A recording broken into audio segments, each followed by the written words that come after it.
παρακάτω κείμενο το έγραψε ο Τάκης Αραγιώτης, ο παλιός συμμαθητής που αναφέρει ο Χρήστος Τζανετάκος στο κείμενο που μας έστειλε το 2013. Ο γιος του, Χρήστος Αραγιώτης, είναι ενεργό μέλος μας. Ο κύριος Αραγιώτης δεν μπορούσε να είναι σήμερα κοντά μας, διότι είναι κάτοικος Θεσσαλονίκης και στην ηλικία του το ταξίδι αυτό δεν είναι εύκολο. Ο Χρήστος ήταν συμμαθητής, φίλος και γείτονας στη Θεσσαλονίκη. Φοιτήσαμε μαζί για 4 χρόνια στο εμβληματικό 5ο γυμνάσιο της πόλης μας.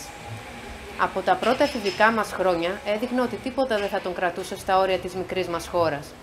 Στα 16 του εγκατέλειψε το γυμνάσιο και μπήκε στη σχολή εμποροπλιάρχων, εμπορικού ναυτικού σήμερα, από όπου αποφοιτήσε μετά από 3 χρόνια. Ύστερα μπαρκάρισε. Πού και για πόσο διάστημα μου είναι άγνωστο, όμως το σίγουρο είναι πως αφού πολλών ανθρώπων είδεν άστεα, κατέληξε στο Μαϊάμι της Φλόριντα, όπου και εγκαταστάθηκε. Παντρεύτηκε ύστερα από κάποια χρόνια και με δεδομένες τις ικανότητες περί τις μηχανές που απέκτησε χάρη στην προσωπική του ευφυΐα, πέτυχε να είναι σημαντικός παράγων της πόλης του Μαϊάμι, παράλληλα να μελετά θέματα ουσιαστικά που αφορούσαν τη θρησκεία ή τη μη θρησκεία και να αναδειχθεί πρόεδρος των Αθέων της Φλόριντα.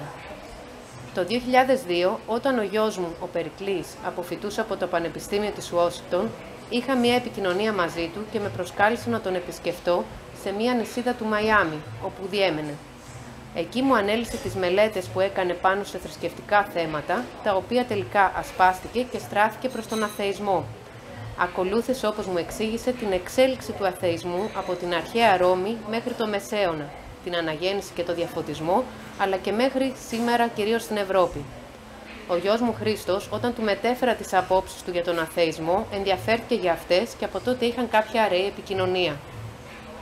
Από τότε είχαμε συχνή τηλεφωνική επικοινωνία με αναφορά κυρίως στα μαθητικά μας χρόνια, στα γεγονότα που μας σημάδεψαν και βεβαίως αν υπάρχουν πολλοί φίλοι μας εν ζωή.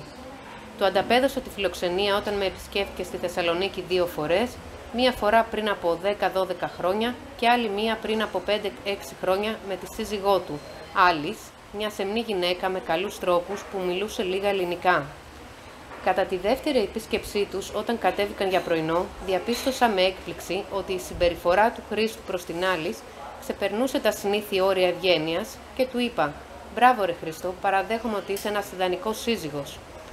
Χαμογέλασε πικρά και μου είπε «Ξέρεις Δημήτρη, εδώ και 2 χρόνια πάσχει από άνοια και την προσέχω πλέον περισσότερο». Η τελευταία επικοινωνία μας ήταν φέτος, στα μέσα Μαΐου, όταν μου ανέφερε πολύ ψύχραιμα ότι διαπιστώθηκε από τους γιατρούς ότι έπασχε από λέμφωμα, καρκίνο των κυττάρων του αίματος.